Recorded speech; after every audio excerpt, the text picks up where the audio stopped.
Radiation में it is a process by which heat is transmitted from one place to another without heating the intervening medium. मतलब कि radiations का मतलब है आपको एटम चाहिए ही नहीं है, तुम एयर भी ले जाओ इस रूम से निकाल के वैक्यूम कर दो तो भी रेडिएशंस ट्रेवल कर जाएंगी।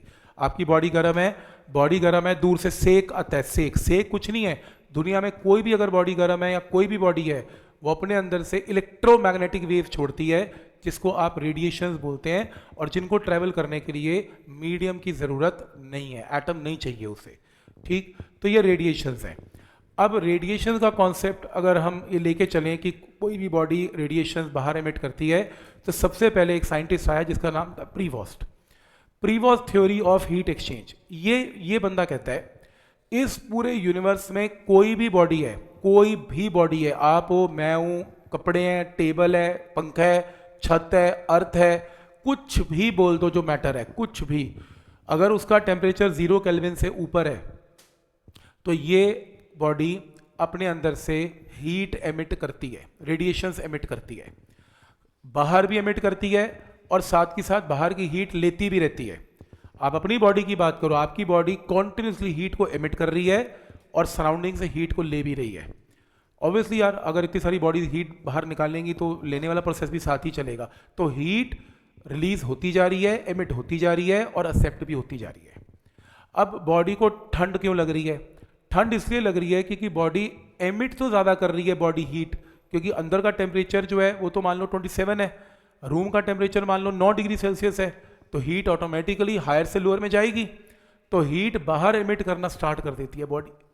लेकिन कोई कहता है जी रूम की हीट लेगी भी, तो बिल्कुल लेगी, साथ ही साथ बॉडी हीट लेती भी है। अब मान लो इतने सारे लोग बैठे हैं, हीट आ भी एब्जॉर्ब भी हो रही है, लेकिन रिलीज करने का जो रेट है वो एब्जॉर्ब करने के रेट से ज़्यादा है, तो आपकी बॉडी का टेम्परेचर डाउन होता रहेगा, आपको ठंड लगती रहेगी। और अगर मान लो रिलीज करने का रेट और हीट लेने का रेट बराबर है, तो देखो आपको कोई गर्मी नहीं, कोई सर्दी नहीं, टेम्परेचर मेंटेन्ड है।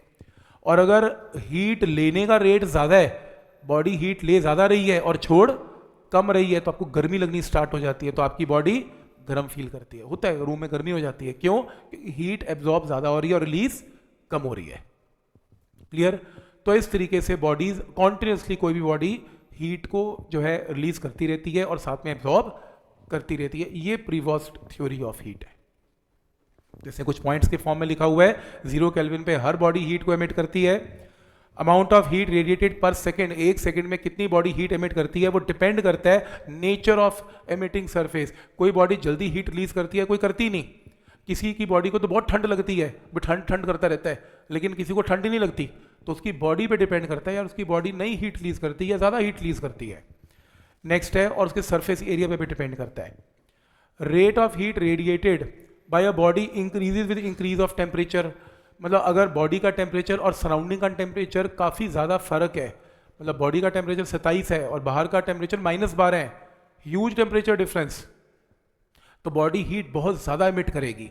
अगर टेम्परेचर डिफरेंस कम है, बाहर मान लो 27 है, बॉडी का टेम्परेचर भी 27 है, फिर तो बिल्कुल भी हीट एमिट नहीं करेगी, because there is no temperature का डिफरेंस। और it is a continuous heat exchange का प्रोसेस, कॉन्टिन्यूस है, हीट ली भी जा रही है और दी भी जा रही है, एक कॉन्टिन्यूस प्रोसेस है। ये प्रीवॉस्ट थ्योरी ऑफ हीट है। कहानी यहाँ से स्टार्ट हुई थी कि इलेक्ट्रोमैग्नेटिक रेडिएशंस की फॉर्म में हीट जो है कोई बॉडी रिलीज करती रहती है और एक्सेप्ट भी करती रहती है, ये कॉन्सेप्ट है।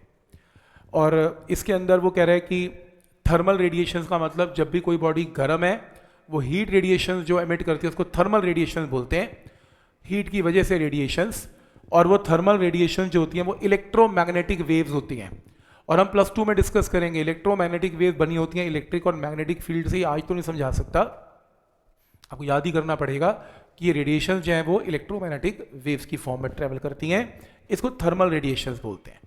आपके स्कूल में पहला क्वेश्चन आएगा, what is Newton law of cooling explain, important mark करें।